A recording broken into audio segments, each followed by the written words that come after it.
मथां छा लिखी छा लिखां छा लिखी छा लिखां सिंध मुंहिंजी दुनिया जा सिंधियो हिक मुठ थी सिंध बचायो सिंध मुंहिंजी अमा सूंह तुंहिंजी मथां छा लिखां सिंध जो क़ौमी आवाज़ radio voice of Sindh London.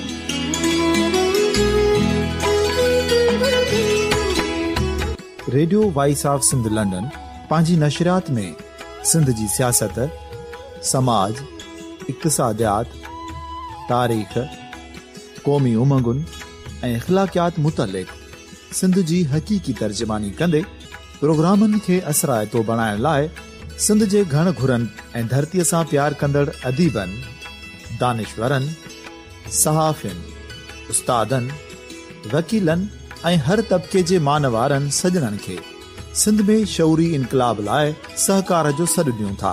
अचो त गॾिजी सूफ़ियुनि ऐं संतनि वारी सिंध जो ओज हिकु मुठ थी वरी वापसि आणण वारे सफ़र जा साथारी बणिजऊं।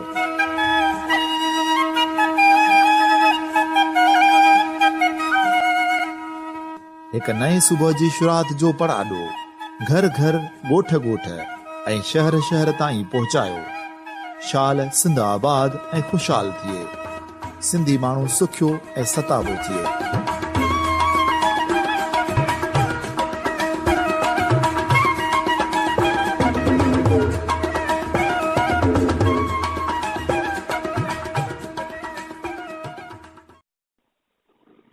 मुज़र सामीन, radio voice of Sindh London तां अवां सभिनी खे भलीकार। आऊं आहियां अवां जो पंहिंजो अली नवाज़ आरी सर। मुज़र सामीन, radio voice of Sindh London तां असां हीउ सिलसिलो शुरू कयो आहे ॻाल्हियूं किताबनि जूं। हिन सिलसिले हेठि असां हर हफ़्ते कंहिं हिकु किताब जो तारफ़ी अभ्यास पेश कंदा रहिया आहियूं। असांजे अॼोके हिन प्रोग्राम जो जेको किताबु आहे सो आहे सूफ़ी नेबराज जी शाइरीअ जो मजमूओ सूफ़ीअ जी सदा।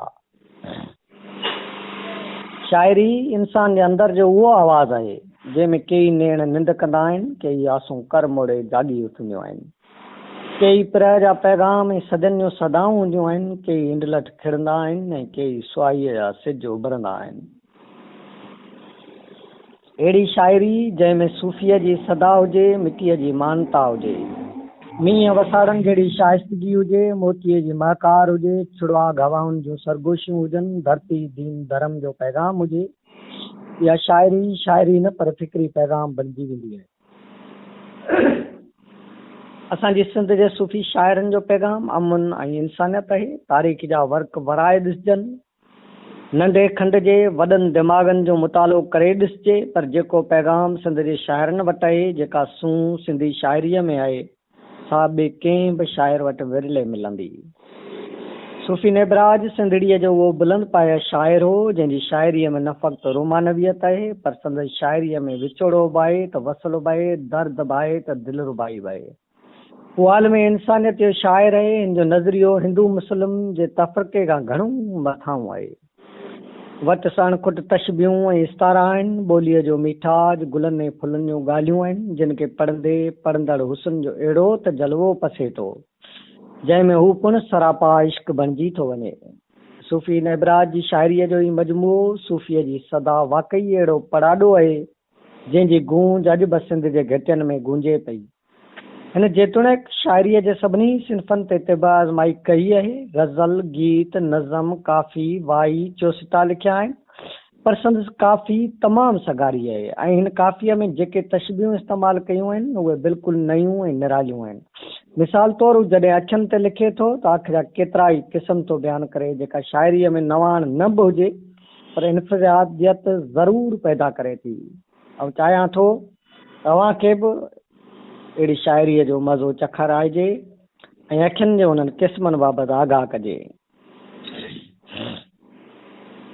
तुंहिंजूं गहरियूं गुलगुलज़ार अखियूं, ॿई बांवलियूं बाग़बार अखियूं, सुर में साण सिंगारियल सारियूं, केफ़े कटोरियूं कुंडड़ियूं कारियूं, ॿई तिरछियूं तजलेदार अखियूं, चीरियल चोखियूं ॿई चौंबारियूं, ख़ूब ख़ुशीअ में वतन खुमारियूं, तुंहिंजूं सारंग मेघ मल्हार अखियूं।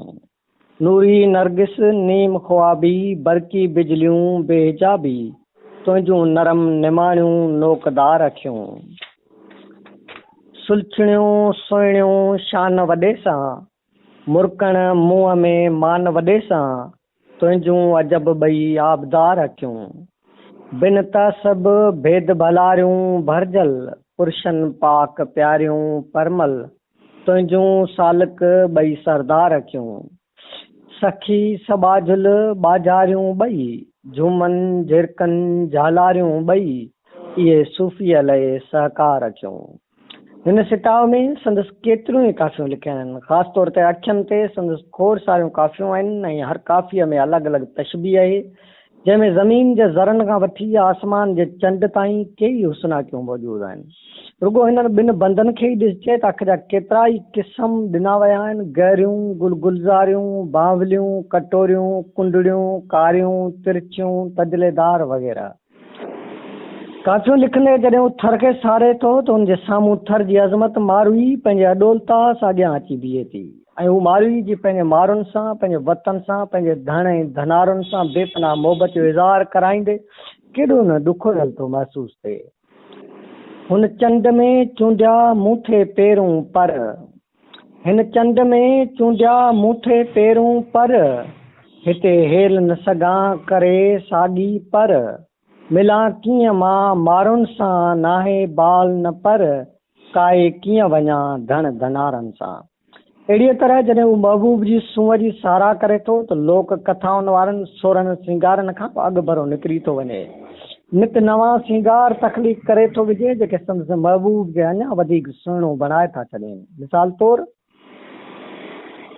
वेकिरो सीनो संदसा कद ढिलियारी बबुरजां वेकिरो सीनो संदसा कद ढिलियारी बबुरजां चेल चब खांसनी सा शेर शाही बबरजां ॾील काया में न को झेड़स किथे आहे जुड़ल पेर बि लकुदार नाज़ुक आ मिठे मंथार जो नुंहं त कागज़ जे मिसल ऐं आङरियूं सनियूं डिघियूं ॾांद पुछड़ीअ खां ॿई ॿाहूं वरन भूरियूं सगियूं बुर मथां बांह सूंहे थी रंग सोनारे संदी नक्श छा सघंदुसि चिटी हर हिकु हुसन जे पार जो। सूफ़ी वटि हर ख़्याल नओं आहे ऐं तशबीह जो इस्तेमालु बि निरालो आहे। सिंधी ॿोलीअ जा खोड़ सारा अहिड़ा लफ़्ज़ बि इस्तेमालु कया आहिनि जेके हाणे असांजी ॿोलीअ मां घटिजंदा पिया वञनि पर असांजे हिन शाइर उन्हनि खे पंहिंजी शाइरीअ मां हाणे जियंदान बख़्शियो आहे। सूफ़ी निबराज न फ़क़्ति महबूब जी साराह कई आहे पर हिन त सिंध जे रवायतनि जा बि गुण ॻाया आहिनि जेके रवायतूं सजन खां सिंध जी साञा जी साख भरीनि थियूं। गाब चारे भूसा मेड़े खीर ॾोहे ॾे धारियुनि खे थो गाब चारे भूसा मेड़े खीर ॾोही ॾे धारियुनि खे थो पंहिंजे बचन खे पाव बि न हासिल शाबस ते मेहर खे आहे। हिननि ॿिनि सिटनि में सिंधियुनि जी सखा जो अणमिट मिसाल ॾिनो वियो आहे जेको हिकु पोरियत धनार जेको सॼो ॾींहुं महिनत करे मेंह खे गाह चारे उन्हनि जी ख़िदमत करे ऐं शाम जो जॾहिं ॾुहाई जो वक़्तु अचे त उहो सॼो खीर माण्हुनि खे विराए ॾेई छॾे ऐं पंहिंजे बचन खे कुझु बि नसीब न थिए। इहा हुई सूफ़ियनि जी सिंध जंहिंमें कंहिं सवाली खे ख़ाली न मोटाइबो हो। आए महिमान खे पंहिंजे बचन जे लाइ रखियल मानी टुकर बि खाराए छॾिबी हुई ऐं पाण वेला काटींदे बि ख़ुशि रहंदा हुआ। अॼोकी सिंध उहा आहे अलाए न। सूफ़ी दूरंदे शाइरो हिन केतिरनि वाक्यनि जी अॻकथी बि कई आहे पंहिंजी शाइरीअ में जा संदसि हिन नज़म मां परखी सघिजे थी। जे रखी अजरक कुल्हनि ऐं सिर मथे टोपी सिंधी जे रखी अजरक कुल्हनि ऐं सिर मथे टोपी सिंधी तब न ही मारू संदम जो हिन लिङे लोई न आ। मारवी जे साम्हूं जेको माण्हू बीठो आहे उनखे अजरक बि वेड़ियल आहे सिंधी टोपी बि पातल आहे पर पोइ बि हू मञण खां इनकार थी करे छाकाणि जो हुनजे लिङनि ते लोई शाल न आहे ऐं थर जा मारू माण्हू अदरक जी जाइ ते लोई उॾींदा आहिनि। जेतोणीकि ॻाल्हि अलामती थी लॻे पर अॼु बि केतिरा ई उमिरि लिबास जी आड़ में सिंधियुनि जे अखियुनि में सुरमो पाराइण जी कोशिशि करे रहिया आहिनि। जिन खे सूफ़ी वाइखो कयो आहे। सूफ़ीअ जो मुशाहिदो इंतिहाई वसी आहे। इन जी काइनात बि हर शइ ते वसी नज़र आहे। ऐं जॾहिं हू बहारी बाग़ में आहे, नज़म में पखियुनि बाबति ॻाल्हाए थो त कमाल थो करे ऐं सच त ॾंदे आङुरियूं अची थियूं वञनि। चमन में पियो चतूं ॿोले बहारी बाग़ में आहे। चमन में पियो चतूं ॿोले बहारी बाग़ में आहे। चियो टुणबण हुरियो हू कोयल थी कूक कीअं लाए। कबूतर नाज़ ऐं कमरियूं ख़ुशीअ में पिया ॾियनि घुमरियूं। शुक्र में पाक परवर जे ॿोड़ी थी कीअं ॿाॾाए। अगनि जे अॼु अघी आज़ी छो मोला मथस राज़ी। अगनि जी अघी अॼु आज़ी छो मोला मथस कीअं राज़ी। बाटे बड़ ठोड़ियूं हेड़ियूं फेरियूं बुलबुल थी कीअं पाए। झिरड़ ऐं झिरक पिण आया नची मोरनि थे रंग लाया। कवालण कार कची थे ॾेरो तो ॾिस कीअं ॻाए। कबर ऐं कांग ॿई आया चमन में चांसी गॾिजी। हली हेजां उते हुद हुद भाकुर तिनखे थी ॾिस पाए। गाॾेरण भौंतर भोगण जे दुखनि था ढेल जे पोयां। चित्र ताड़े जी तालनि में आड़ी पई पाण अटकाए। आई टंगन डिघी टिटियर ॾिसे ताड़ीअ मथे टकलू। कुॾे पियो कंग हंजसी गॾु परियां पई कूंज कुरलाए। सांभाओ ऐं सिरण शुक्रो आहिनि परता पारियल सी। वईए के बाज़ बांठे जो को सूफ़ी डप रहियो नाहे। को सूफ़ी डप रहियो नाहे। मजमूई तौर सूफ़ी साहिब जो ही किताब सिंधी ॿोलीअ में शानदार इज़ाफ़ो आहे। आउं सम्झां थो त सूफ़ी साहिब जी शाइरीअ जी लुग़त जोड़ी वञे त ॿोलीअ में बेबाह वाधारो थींदो। छाकाणि जो सूफ़ी जो फ़िक्र रुॻो पंहिंजे महबूब ताईं जलवे अफ़रोज़ न आहे, पर उहो उन खां घणो अॻुभरो आहे, जंहिंमें ख़ुदा जी सॼी ख़ुदाई समाइजी वई आहे। धरती, चंड, सितारा, वण टिण, गुल गुलज़ारियूं, लिबास, सकाफ़त ऐं इंसान जे सॼे वजूद खे शाइरीअ में महफ़ूज़ करे छॾियो अथसि। इन खां सवाइ सूफ़ी वटि वतन परस्ती बि आहे, सिंधियत जो जज़्बो बि आहे, देश जी प्रचार ऐं प्रचार बि ॾिसिजे थी। असीं डॉक्टर कृष्ण लाल जा थोराइता आहियूं, जंहिं सूफ़ी साहिब जी शाइरीअ खे सहेड़े असां ताईं पहुचायो। जॾहिं त हिन किताब जो तफ़सीली मुआग सिंधी ॿोलीअ जे ख़ूबसूरत नसर नवीस नसीर मिर्ज़ा लिखियो आहे ऐं बैत जे नुमाइंदा शाइर आसी ज़मीनी पंहिंजे इदारे स्लेट पब्लिकेशन पारां ही सुहिणो किताब छपाए पधिरो कयो आहे,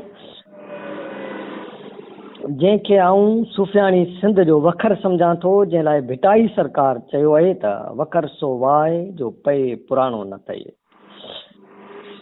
हीउ हुयो सूफ़ी साहिब जी शाइरी जो मजमूओ। उनखां सवाइ सूफ़ी नेबराज केतिरा ई अहम मकाला ऐं मज़मून पिण लिखिया आहिनि, जेके अञा ताईं टिड़ पखड़ आहिनि ऐं असां वरी बि डॉक्टर कृष्ण मां इहा उमेद करियूं था त संदसि उहे मकाला, उहे मज़मून जेके सिंध ते आहिनि, सिंध जी तारीख़ ते आहिनि, सिंध जी सकाफ़त ते आहिनि, सिंध जी जाग्राफ़ी ते आहिनि, सिंध जी लिसानियात ते आहिनि, सभई मज़मून जेकॾहिं कहिड़े किताब जी सूरत में महफ़ूज़ थी वञनि त आउं सम्झां थो सिंधी ॿोली तोड़े सिंधी अदब में हिकिड़ो इहे तमामु बहितरीनु अदबी ॿोली जे हवाले सां, अदबी हवाले सां हर लिहाज़ खां हिकिड़े वॾे ज़ख़ीरे जो इज़ाफ़ो थींदो। मुंहिंजो सामाईन radio voice of Sindh London तां अवां ॿुधो असांजे सूफ़ी शाइर सूफ़ी नेबराज जी शाइरीअ जे मजमूए ते मुंहिंजो कयल तख़लीक़ी तहक़ीक़ी अभ्यास। ऐं हाणे अवां पंहिंजे मेज़बान अली नवाज़ आरी सर खे ॾींदा इजाज़त। सिंध सलामत, साथ सलामत।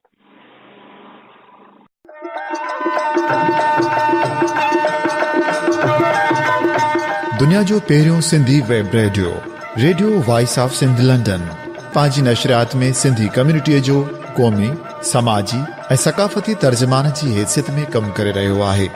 मुख़्तलिफ़ प्रोग्राम ऐं लोक मौसीक़ी वसीले दुनिया जे सिंधियुनि खे हिकु लड़ीअ में पोइण जी कोशिश करे रहियो आहे। Radio voice of Sindh London खे सिंधी वॾे अंग में ॿुधी रहिया आहिनि। रेडियो खे अञा वधीक बहितर प्रोग्रामनि में मुस्तक़िल बुनियादनि ते हलाइण लाइ सिंधी कम्युनिटी पारां माली सहकार जी ज़रूरत आहे। सिंधियुनि जो क़ौमी आवाज़ radio voice of Sindh London कारोबारी न पर निज सिंधी कम्युनिटी बेस्ड रेडियो आहे। माली सहकार लाइ बैंक अकाउंट जा तफ़सील रेडियो जी वेबसाइट ते मौजूदु आहिनि।